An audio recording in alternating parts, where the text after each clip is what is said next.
네, 이제 강만길 전 친일 반민족행위 진상규명위원회 위원장께서 노무현 대통령님께 드리는 추모의 말씀입니다.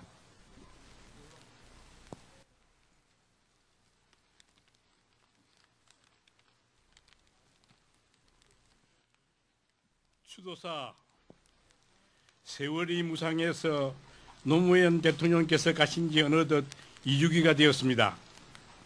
지금 다시 생각해봐도 전직 대통령의 급작스러운 하세는 온 세상이 놀라지 않을 수 없었던 안타깝고도 기막힌 일이었습니다. 퇴임 후에도 이 나라의 보통 사람들이 그렇게도 좋아하고 따르던, 그리고 전직 대통령 중에서도 가장 젊었던 분이 현직에서 물러난 지 불과 1년여 만에 그렇게 호련히 가셨으니 세상이 어찌 경악하지 않았겠습니까? 그 불의의 소식을 듣고 그저 망연하기만 해서 할 말을 잊었던 지난날의 기억이 지금도 생생합니다. 물러나신 후에도 재직기간의 실적을 스스로 정리하기 위해 자료들을 준비했던 것으로 짐작하지만은 그 일조차 이루지 못하고 가신 일 또한 앞으로 우리 역사의 올바른 서술을 위해 안타까운 일이 아닐 수 없습니다. 전직 대통령이 스스로의 치세를 정리한 또 하나의 의미 있는 기록이 남을 뻔했는데 말입니다. 한 나라의 통치권자는 한치의 가림 없이 온몸으로 역사 앞에 서게 마련이며 한 정권에 대한 최후의 평가는 결국 역사가 하게 마련입니다. 그렇기 때문에 누가 뭐라 해도 역사 앞에 정당한 정권만이 옳은 정권이며 역사 앞에 떳떳한 집권자만이 당당한 통치자인 것입니다. 반세기 동안이나 국군을 빼앗겼다 되찾은 뒤에 또 문민 독재와 군사 독재를 겪어야 했던 우리 사회가 그 불행했던 역사를 극복하고 나아가야 할 당연한 방향은 정치, 경제, 사회, 문화면의 민주주의의 발전이며 불행한 분단 민족 사회로서의 당면 과제인 평화통일 사업의 추진 그것이었습니다. 그 점에서 국민의 정부 뒤에 노무현 대통령의 참여정부가 성립된 것은 남북을 막론한 우리 민족사 전체를 위해 크나큰 축복이었습니다. 노 대통령께서 취임하시던 날 마침 남북 역사학자 협의회 관계로 평양에 있었습니다만 북녘 요인들도 노 대통령 참여정부의 출범을 민족사회의 앞날을 위해 크게 기뻐해 마지 않았습니다. 세계 유일 분단민족으로서의 우리 민족이 21세기의 출발점에서 지향해야 할 역사적 과제는 분단이란 취약 조건 아래서나마 민주주의를 더 높은 수준으로 발전시키고 남북 관계에서 평화주의를 정착시킴으로써 동아시아 평화와 나아가서 세계 평화에 이바지하는 일이었다고 하겠습니다. 참여정부가 그 같은 시대적 과제를 충실히 그리고 효과적으로 수행했으면 앞으로의 역사가 충분히 입증할 것입니다. 참여정부는 누가 뭘 해도 남북 대결의 20세기 민족사를 청산하고 평화통일의 21세기 역사를 열어가는 그 맡은 바 시대적 책무를 충실히 다한 정부였습니다.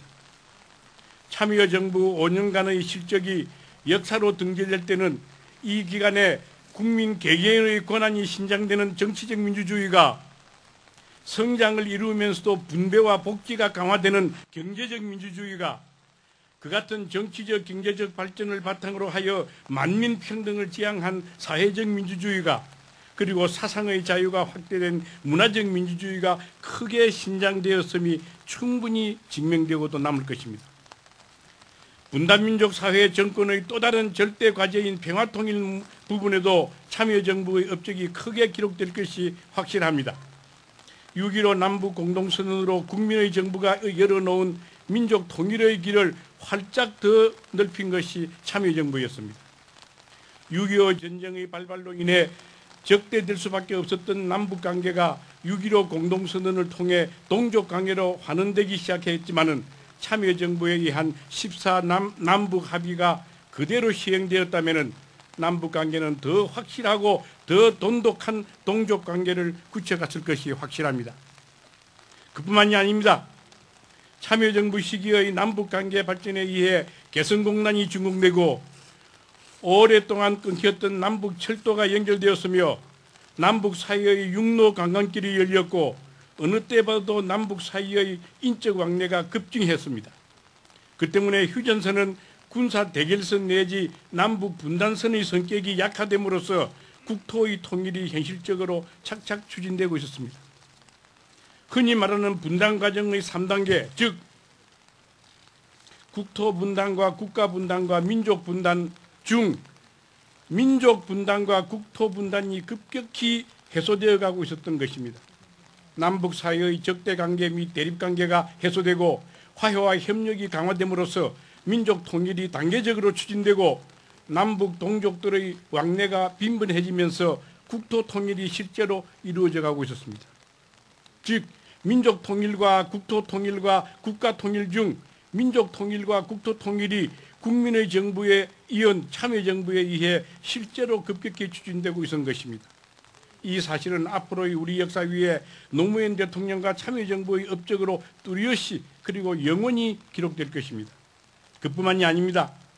노무현 대통령과 참여정부의 위상과 업적을 말할 때 우리 역사 위에 영원히 빛날 또 하나의 위대한 시적을 들지 않을 수 없습니다. 즉 지난 어느 정권도 하지 못한 과거 청산 작업의 추진이 그것입니다. 하나의 민족사회가 한때의 실수로 타민족의 강제 지배를 받았거나 독재 권력의 횡포를 당했다면 그 기간을 통해 민족을 배반하고 외적의 지배에 협력했거나 독재 정권에 동조해서 반역사적 행위를 자행한 자들에 대한 응징은 반드시 있어야만 하는 것입니다. 그리고 반역사적 권력에 의해 희생된 사람들에게 대한 신원도 반드시 있어야 하는 것입니다. 그 사회가 미개사회가 아닌 문명민족 사회라면 말입니다.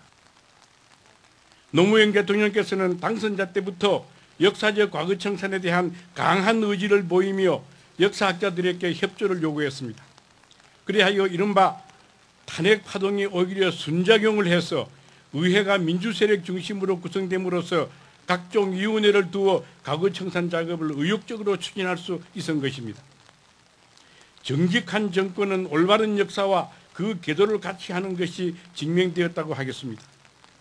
일제 강점기의 반민족 행위자에 대한 청산은 해방 후 처음 성립된 정부가 당연히 해야 했고 독재 정권 기간의 반민주적 행위자에 대한 청산은 민주화 후 처음 성립된 정부가 반드시 해야 할 과제였습니다.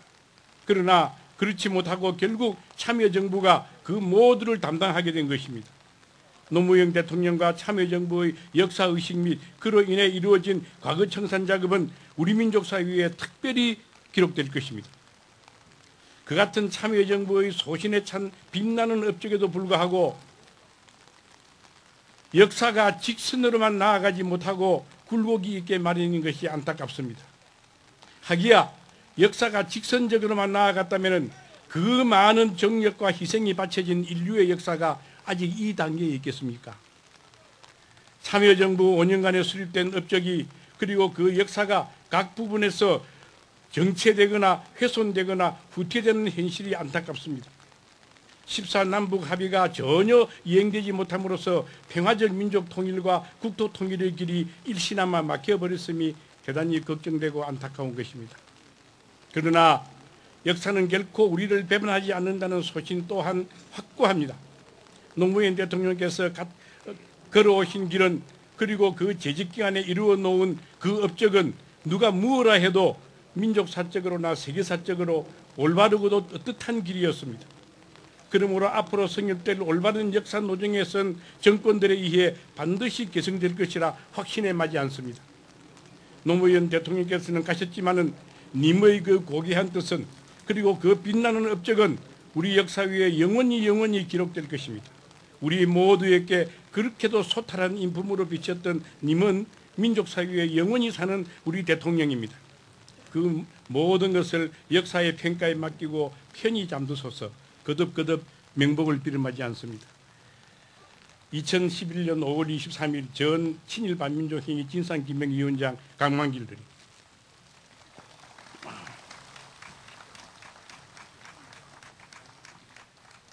네, 역사학자 강만길 선생님께서 역사 속에 살아 숨쉬는 참여정부와 노무현 대통령에 대해서 평가해 주셨습니다. 네, 늘 건강하셔서 앞으로도 우리 후배들에게 든든한 버팀목이 돼 주시면 좋겠습니다.